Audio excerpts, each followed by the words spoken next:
Hey guys, I'm Stephanie, and this is Steph Stove. And as you can see, today we're going to be making pies. And the pie that we're going to make today is very much iconic in the South, and it's so much so, the country music band Alabama featured it in one of their songs, Song of the South. Today, we're going to be making sweet potato pie. So let's get ready and make us some sweet potato pie. Alright, before we start making our pie, one of the things that we do need to do, we need to pre-bake our crust.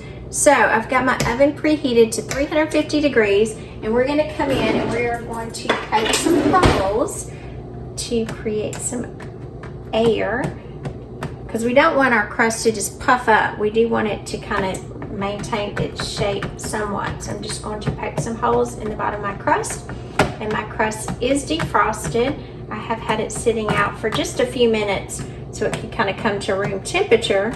And then again, I'm going to place these. I do have these on a cookie sheet, so it'll be much easier to maintain them and to pick them up and move them and so forth. I'm going to put this in an oven at 350 degrees for about 10 to 15 minutes until they get partially baked. I'm not intending to bake them completely, just partially.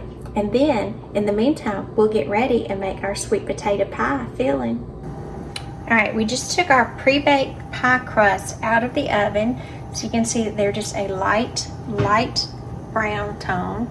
They're not fully cooked, but this is just going to allow us to have an even bottom crust as we get ready and prepare our filling.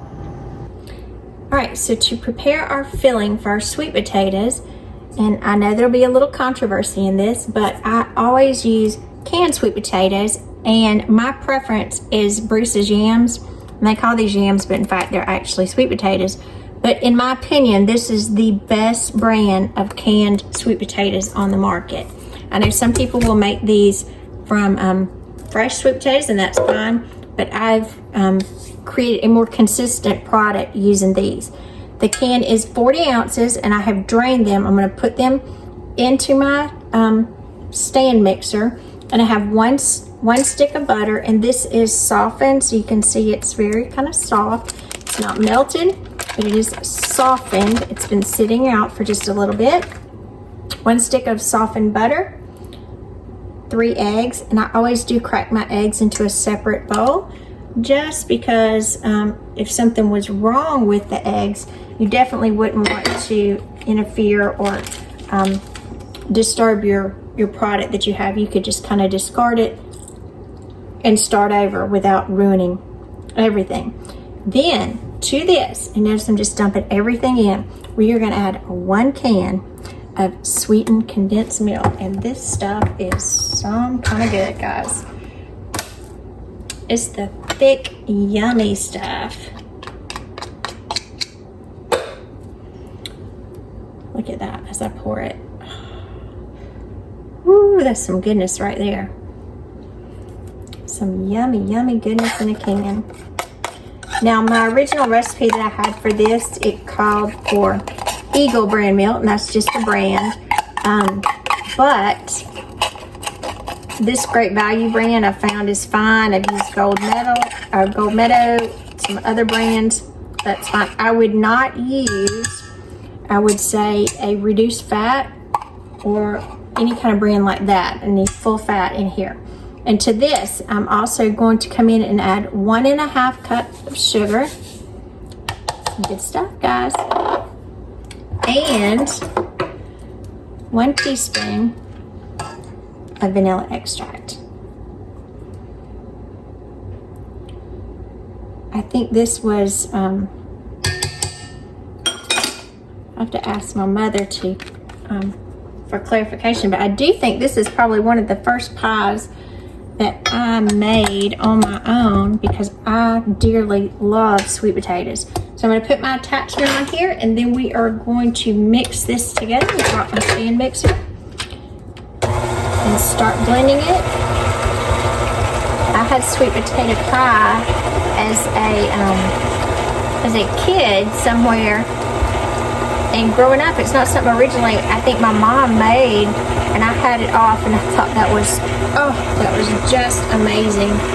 So I I boldly asked the person, could I have the recipe?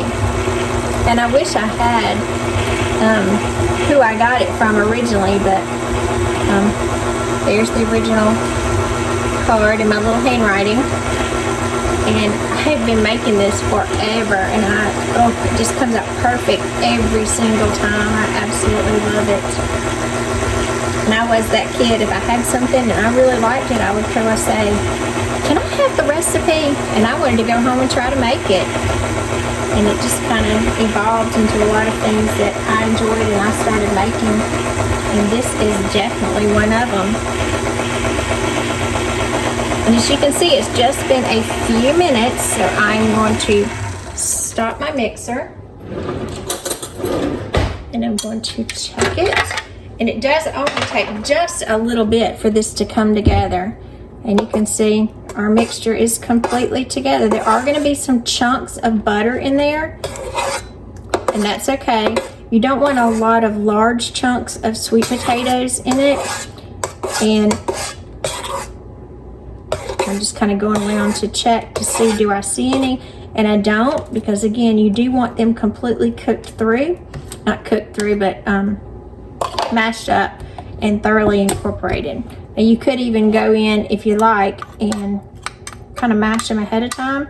You could mix this by hand. You don't have to do a mixer for it. But so simple this way. So now we're going to take this and transfer it to our pie crust. All right, now I'm going to take our sweet potato pie mixture, and I'm going to carefully try to divide this. This will make 2 pies. And they will be rather full pies. So not to worry, they will have plenty in there. Actually, we have a little left over. I might put that in like a little custard cup and cook it individually. Hold that thought.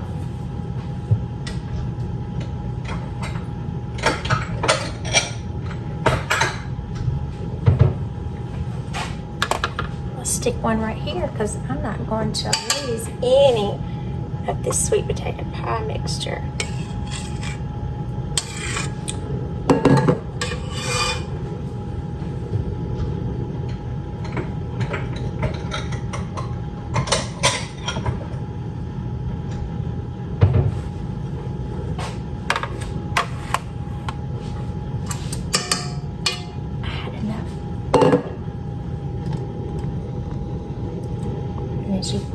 As you can see, I had enough to make 2 little custard cups full.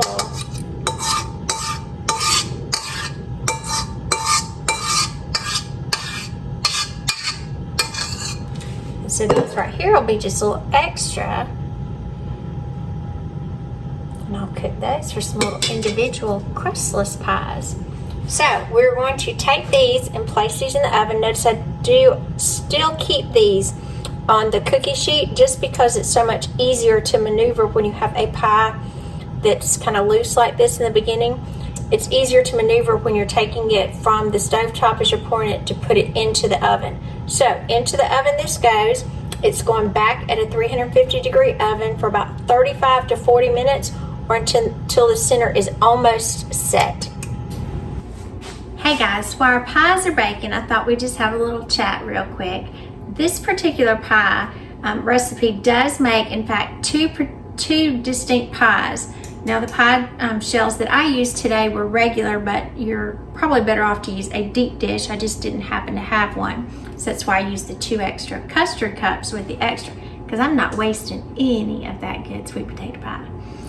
But if you found yourself not able to eat 2 sweet potato pies, you could always freeze the other one. And the best way to freeze your extra pie would be to let it completely cool. And once your pie is completely cool, then you'd want to take and wrap it tightly, the entirety of the pie, in plastic wrap multiple times. I would say at least 3. And then once you've got it kind of tightly compacted in the plastic wrap, then you'll wrap it again in aluminum foil and put it in your freezer to freeze. Now it could freeze for approximately up to a month, and it would you could bring it back out, set it on the counter, and let it come to room temperature. Since it's already cooked, You don't have to cook it again, and it would just be ready to eat. So if you wanted to make it ahead of time for the holidays, great idea, save you some time. Or you could, as it started to thaw out, then put it back in the oven at about 325 for maybe 10 minutes, and it'll kind of fluff back up just like it's fresh from the oven. So it's a great tip in case you couldn't eat 2 pies. Remember, you can always gift one to a neighbor or a friend. They would love some sweet potato pie. Alrighty, our timer just went off. So I'm going to turn it off and let's check. Ooh, look at that goodness. I need to get another pot holder to kind of secure this, because it is going to be warm, folks. Look at those beautiful pies. And like I said, if you did a regular dish crust, look at that. Beautiful. You put it right up here to cool. Let me close the oven door. Turn my oven off. And look at that. Look at those pies. Just beautiful. And you'll see, apologize, see when I move it, the pies are firm on the inside and they will go down, but just look at that goodness. And these extras right here, that'll be a snack in a little while. After your pies have cooled for just about 5 or 10 minutes or so, go ahead and take them off of the cookie sheet that they're on, because the cookie sheet will cause them to continue to cook. You don't want that. So you can very carefully transfer these just to a cooling rack, and that way they can get some air under them. You do want your pies completely cool before you slice them, and it's even better if you can hold off just a little bit, let them completely cool, and then put them in the refrigerator, because once they're cool, so good. So remember, let them cool down, transfer them off the cookie sheet, allow them to completely cool, and if you have a little extra time, put them in the refrigerator for about an hour to an hour and a half to get that good chill on them, and they will be even better. And I guarantee you, if this is not one of your favorite pies, it will be very soon. Enjoy. I'm Stephanie, and this has been Steph Stove, where today we made a great recipe, a sweet potato pie from one of my childhood recipes that I have made so many times throughout the years. I do hope you enjoy it and make it with your family. It is incredibly good. And just like the song says, you'll have some sweet potato pie and shut your mouth, because it will be so good. You will absolutely enjoy it.